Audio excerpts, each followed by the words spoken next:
Genesis chapter 19. We've been talking about Lot. We are going to continue talking about Lot. So Genesis chapter 19, verse number 20. And let me get my slides caught up to where we're at. We're almost done with this chapter.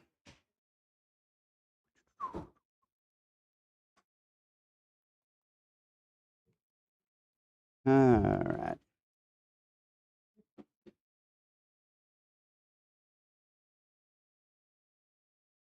And that's where we're at. So we're at the compromise and the dissenting, right? We've looked, verse 20, behold, now this city is near to flee unto. It is a little one. Oh, let me escape thither. Is it not a little one, he repeats, and my soul shall live. So we talked about the dissent there, right?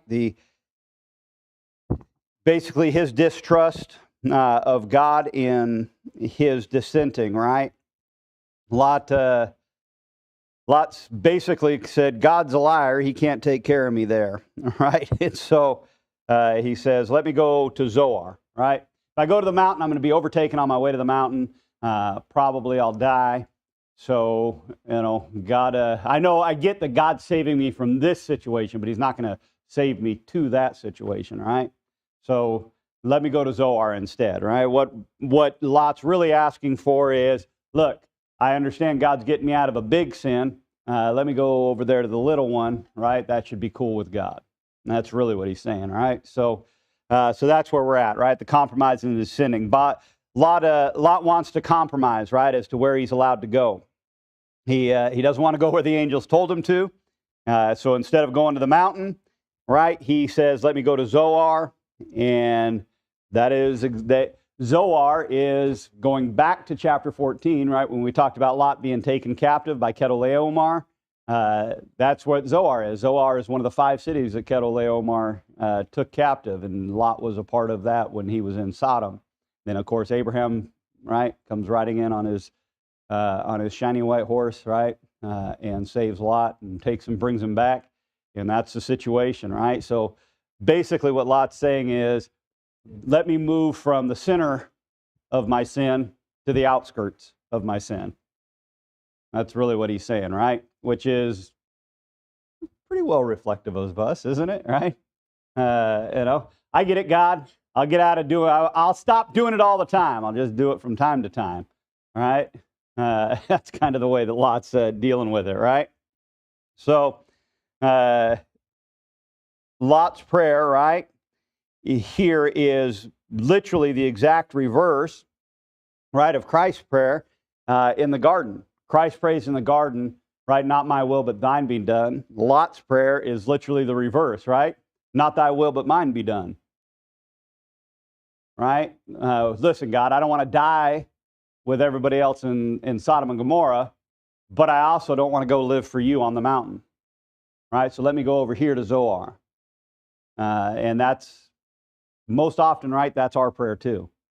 Right? Is God get me out of my problem, right? But if I get me out of my problem, God, I'm not talking about get me out of my problem so I can move to the mountain and serve you. What I really mean is get me out of my problem so that I can go and create another one in Zoar. All right? And that's the situation with Lot here, right? So if we're honest, right, that's where we're at too. So Lot gives 2 reasons, right, why he should be allowed to go to Zoar. Number 1, it was close. That is not a good reason, right? God's going to rain fire and brimstone on Sodom and Gomorrah, and Lot's concept is, I want to go, but not too far away from the destruction, right? You would think in your mind, right, just logically, right, which you never think logically when you're in sin, but you would think logically, right? Get as far away from Sodom as you possibly can. God's destruction is coming. But Lot doesn't think that way. Lot thinks to himself, that's a long way to go. And who knows what might be left when Sodom and Gomorrah go down. Right? Maybe I can come up on this deal, right? I don't know what Lot's thinking, but hey, just so you know, right? Sodom and Gomorrah, that is where we present day, right? We say that by most historians, archaeologists, all that, right? Triangulating the situation, right? Whatever. They say that's where the Dead Sea's at. That's Sodom and Gomorrah. Right? God wiped it out. There was nothing left. nothing of worth, right? But Lot's solution is let me stay near. It shows you how manipulative Lot was, right? Here's what happens when we get in sin. We begin to manipulate people around us, right? I can speak from experience. We begin to manipulate people around us, and because we are successful at manipulating people around us, which we most often are, because people are pretty pliable, honestly, right? And as human beings, we're all pretty manipulative. So we manipulate people around us, and then what we do is we think because we can manipulate people around us, we can manipulate God too. And that's what Lot thinks he's doing here. Is he thinks he's doing it as well, right? But it shows you how dishonesty is, because what was Lot's complaint about going to the mountain?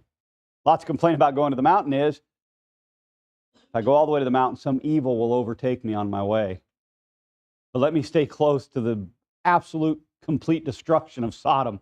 Nothing bad could possibly happen here, right? And so that's exactly how we are, right? We're just as dishonest when we find ourselves in sin. God comes riding into our rescue, and we try to manipulate the situation with God, right? And we lie to ourselves, we lie to everybody around us, and we lie to God about getting out, right? That, listen, God, at least I'm not in the middle of Sodom anymore. I'm just over here in Zoar. Right? And God's like, yeah, but I said the mountain. Right? That's the situation. So anyways, all of his talk about going to the mountain and how bad it was and how scared he was, right? It was all a lie. And there's no doubt about that. Why doesn't Lot, if Lot fears evil overtaking him on his way to the mountain, why doesn't he fear the evil in Zoar that he knows is present? Because he's been around Zoar, right? Zoar's been around Sodom this whole time. Why is he not afraid of the evil there? Right? The reality is, he just doesn't want to put in the effort it takes to get to the mountain. Right? Which is exactly us, right? God says, I'm calling you out, right? Get out of there. I'm going to destroy that situation. Get out. And we say, okay, but let me go over here where it's not quite so bad. But I don't want to go all the way up there, God. It's really hard to get right with God. Isn't that what we tell ourselves? It's really hard to get right with God. When the reality is, it's not that hard to get right with God. All you got to do is give up on it. It's as easy to get right with God as it was for you to get saved. What did you have to do to get saved? You had to trust Christ. You had to trust the grace of God. It's exactly that easy, right, to get right with God. You know what you got to do to get right with God? Trust God's grace. Just decide you're going to go back, start living like you were supposed to be living in the first place. But we say it's going to be really hard, and who knows what's going to happen when I start trying to get right with God? Who knows who's going to come out of the woodwork, right? And who's going to attack me, and who's going to jump on my back, and who's going to, who's going to talk behind my back, and who's going to stab me in the back. And I mean, you know how it goes when you get right with God around Christians. You know how Christians are, right? They're the worst, and they're all just going to talk about me. And so I might as well just stay here, right? And I'll just kind of get right with God. I'll pretty much stop doing what I'm doing, but I'm not going all the way to the mountaintop with God. Right? We do the same thing. And that's what Lot's doing, right? Lot's a liar is what he is. And you're a liar when you tell yourself all that stuff too. You know what happens when you get right with God? Yeah, Christianity's not perfect. There's plenty of Christians that are knuckleheads. But the reality is, the vast majority of Christianity, when you get right with God, you know what they do? They embrace you. Right? I mean, that's the reality. We tell ourselves, if I get right with God, God's going to expose my sin. He's going to put it on blast, right? There's going to be streamers in the sky, and there's going to be a social media blast about it. Everybody's going to know what's going on when I get right with God. No, the reality is, most of the time when you get right with God, nobody even knows. All they know is you've started doing the right thing again. Right? And that's the situation with Lot. Lot's lying to himself just like we lie to ourselves, right? Lot's like us, right? Just pretty much just too lazy to do what he should be doing. All right, he comes up with a bunch of excuses why he can't. Excuses why he can't, right? Just like we do, right? We come up with excuses why we can't go to church, excuses why we can't give, why we can't pray, why we can't read our Bible, right? We come up with excuses why our pride is okay, why our anger is acceptable, right? Why it is that, right, we always have time for everything else in our life, but we just don't have time for the things of God, right? We come up with a million excuses. That's what Lot's doing. He's coming up with excuses. The near philosophy of Lot is a lot like the attitude of Pharaoh, right? When Moses tells him to let my people go, and Pharaoh says what? Yeah, you can go, just don't go far. Right? Don't go very far away. That's Lot's opinion, right? Or Pharaoh's opinion. That's the same opinion that Lot has here. That's the world's philosophy, right? Get right with God. Just don't go overboard. You don't want to be one of those nutty Christians, right? Don't go too far in this thing of devotion to God, right? You're going to be. You don't want to be. You don't want to be one of those weirdos. That's always like, ooh, praise Jesus and bless God and thank God He did this for me and that for me, and then everybody's going to find out you go to church all the time. You can be one of them weirdos. Don't go overboard. Right? That's exactly the way it goes, right? Not only is it a near one, right? He says it's a little one. This is Lot's sales pitch, right? It's near and it's little. We all know God's cool with a little bit of sin, right? I mean, God's against all the big stuff, but He's not against your little sins. Right? He's against like homosexuality and abortion, and He's against all that stuff, but He's cool with your pride. He's cool with the fact that you get angry for no reason. He's cool with that. Right? He's cool with the fact that you're so greedy that you'd rather keep than give. God's cool with that. He's just against all that big stuff. Same-sex marriage, that kind of stuff. God hates that stuff, but He's cool with you. Right? Because your sins are little. They're not big ones like, Sodom's. Your sins are like Zoar. They're just little ones. God's cool with that. All right? It's absolutely crazy is what it is. That's Lot's opinion, right? He tells them there in verse 20, right? It's just a little one. In fact, not only does he say it's a little one, he repeats it twice. Here's the problem. What Lot wants is his fleshly desires fulfilled, which Zoar will do. Won't do it like Sodom did, but it'll at least continue to fulfill his fleshly desires. He goes to the mountain, you know what he doesn't get? He doesn't get any of the social life that comes with the big city. Right? He's going to be all alone. It's just going to be him and God. Right? I mean, he's going to have to work to, right, put food on the table. He goes to the city, right? He can continue to manipulate things. We already know Lot's a smooth talker, right? He can work his way up the hierarchy in Zoar and probably be right back on top in no time at all. But if he goes to the mountain, it's going to be like starting all over again. That's what he doesn't want to do. And that's most often what our problem is, right? We just want the little ones. Just give me a little bit, right? Give me a head start on my way back in. And so that's the same thing that he's saying, right? His worldly appetite was still had its hooks in him, right? McIntosh says this. He says he still wanted some shred of the world. He had too long breathed the dense atmosphere of a city to be able to appreciate the pure air of divine presence. And that's the way it is, right? If you take a little, go back in your mind to the time that, in your mind at least, right, that you were the most right you've ever been with God. I mean, you were tracking. Right? You remember how fulfilled your life felt at that time? You were happy, right? You didn't feel like you needed all the stuff the world has to offer, right? You just felt like you were satisfied, you were happy, right? You were fulfilled. But now, right, you think to yourself, yeah, but I've had so much now, so much time in the world, and I've had so much experience with the things of the world that to go back to God is just going to be boring and it's going to be useless, right? I mean, to go back to doing what? Going to church every Sunday? That's just crazy, right? Reading my Bible instead of spending, 4 hours binge watching some stupid show that in the end will make no sense, right? You've experienced it, right? Here's how you experience these little glimpses, right, of how ingrained the world's got you, right? Have you ever watched a movie that had like nothing bad in it, right? The language was not poor. There was no gratuitous sex or violence in it, right? Just a good storyline, right? And the movie ends and you walk out and you think to yourself, it was really nice.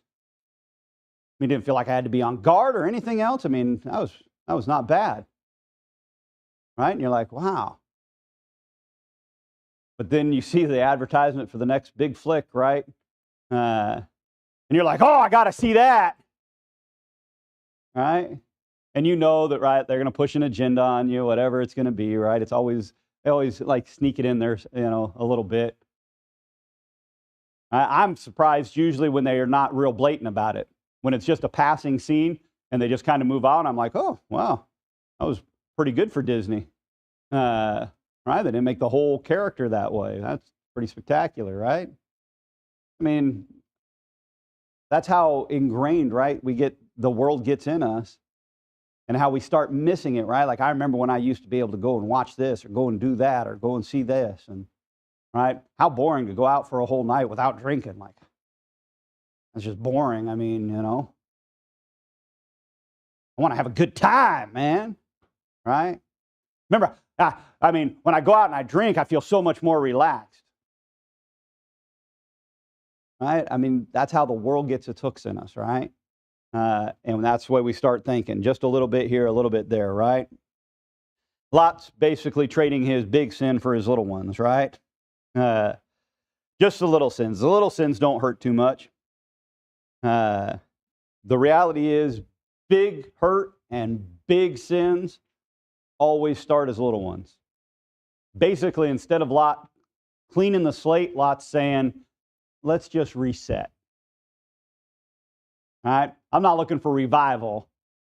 I'm just looking for a little reset. It's kind of like, right, if you play in present day when you play video games, right, you're basically, when you die, your progress is saved. So whenever you get back into the game, you pull up your game, right? It asks you if you want to start a new game or whether you want to resume the game you were on. You say you want to resume the game you were on, and then, right, it'll take you back in there, and then it'll ask you this: do you want to start this level over, or do you want to start at your last checkpoint? Right? Well, sometimes when you get killed, the reason you got killed is because you got yourself in a really bad situation right before your last checkpoint. So what you do is you say, well, I'll just start the level over. That way I don't put myself in that bad position, got myself trapped in that corner, and every time that I restart at that point, the guys are just waiting right outside and they just keep jacking me up. So what I'm going to do is I'm going to wait. I'll just restart the whole level. I don't want to restart the whole game. I just want to restart this level. And that's exactly what Lot's doing. I don't want to restart my life with God. I just want to reset a little. I just want to go back to when I wasn't sinning as much. Right? That's Lot's solution to the situation, which is pretty typical of our solution, right? The reality is we shouldn't be tolerant of sin, whether it's in us or it's in somebody else. It's amazing how intolerant we are of sin in somebody else and how tolerant we are of the sin in us. We will look across and we will see somebody and we'll go, I can't believe that they did that. Man, and they call themselves a Christian. Then you look at yourself in the mirror after you do the same thing they did, and you say to yourself, well, yeah, but I had reasons. Right? Because we tolerate our sin. And Lot is being tolerant of his little sins. E.J. Harding says, abstaining from great sins cannot prove our love to God as much as abstaining from little sins. We all think this: if I get out of the big ones, boy, that'll show God how much I love him. No, getting rid of the little sins. Let me ask you a question. Does your wife know that you love her because you take her out on her anniversary? Or does she know that you love her because you do little things between your anniversary? If all you do is go, well, hey, it's anniversary time. Boy, we're going to get to go out tonight, go out to eat. Man, we're going to have a time. Right? If you do nothing between that anniversary and the next one, let me tell you something. You're headed down a bad path. Right? It's all those little things you do in between. Right? Whether it's putting the cap back on the toothpaste, right? Or whatever it is, right? Maybe you actually put your own plate in the sink one time, right? Listen, believe it or not, right? That's how you know that. Listen, the big gestures are wonderful, but big gestures in general are technically not for the person that you love. They're usually for the people around that person so that you can prove that you love that person to everybody else. You do the big things when you're out in public, but you don't do the little things when you're at home. Your love life is not a love life. And that's true in your love for Christ too. If all you're doing is trying to get out of the big ones, right, but you're accepting the little sins in your life, you're in the same boat. You see the consent to the dissenting. This is an amazing thing right here, right? Look at verse number 21 right there. The angels agree with him. And he said unto them, see, I have accepted thee concerning this thing, that I will not overthrow this city for the which thou hast spoken, right? First of all, Zoar was supposed to go down with the rest of the area. God was wiping out the whole plain, God said. But Lot says, I'll go to Zoar. God says, fine, go to Zoar. I just won't wipe Zoar out then. All right, that's what happens. God consents. Why? Who knows, right? But a lot of times people say this. People say, well, God consented, therefore God was okay with it. No, God consents a lot of times when God's not okay with it. God consents because we're humans, right? David says this, though, and he gave them their request, but sent leanness into their soul. Sometimes God consents, but it always costs you when God consents. Sometimes God will say, okay, fine, you want that sin? I'm going to let you go ahead and keep it. But here's what comes with it. All right? Listen, you can think back. If you're honest right now, you can think back to times when you told God, God, I don't care what your will is, I want it. And God said, fine, have it. But here's what comes with it.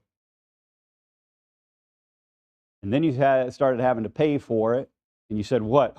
God, if you'd only told me. God says, you knucklehead, I did tell you. I told you no, and you said yes, and I said fine. Right? Listen, we've all done it with our kids, right? Your kids reach for something on your plate, and you went, you don't want that. And they said, yes, I do. You said, you don't want that. And you said, yes, I do. And then you said, okay, fine. Right? And they put it in their mouth, and they said, what? I don't want this. Right? Yeah, I told you you didn't want it. Right? That's what God does with us too, right? Psalms 81:12, David says, so I gave them up unto their own heart's lust, and they walked in their own counsels. Listen, nothing is worse than walking in your own counsel. Nothing's worse than you. Here's the way that it's put in the business world. They put it like this. If you're the smartest individual in the room, you should change the rooms you go in. All right? If you're so smart that you don't need God's help, you're going to walk in your own counsel, good luck. Nothing's worse than somebody who won't listen to God. I tell people all the time, listen, people will say, well, you should go and tell them that they need to go to church, and you need to tell them that, listen, if they won't listen to God, what makes you think they're going to listen to me? Right? Listen, I get up here and preach every Sunday. If you won't listen to what God says, it makes you think you're going to listen to me. Right? David says, you know what God does? God says, okay, fine. I'll let you have whatever you want. but you also are you're going to walk in your own counsel. You ever ended up in a mess and really, when it all, right, shook out, you know what you realized? The mess you ended up in was all yours. Nobody advised you. You didn't listen to nobody. You did exactly what you wanted, and now you've got exactly what you want gets you. And you said, but this is not what I want. All right? Listen, it happens all the time, and that's what Lot's going to find out in Zoar, right?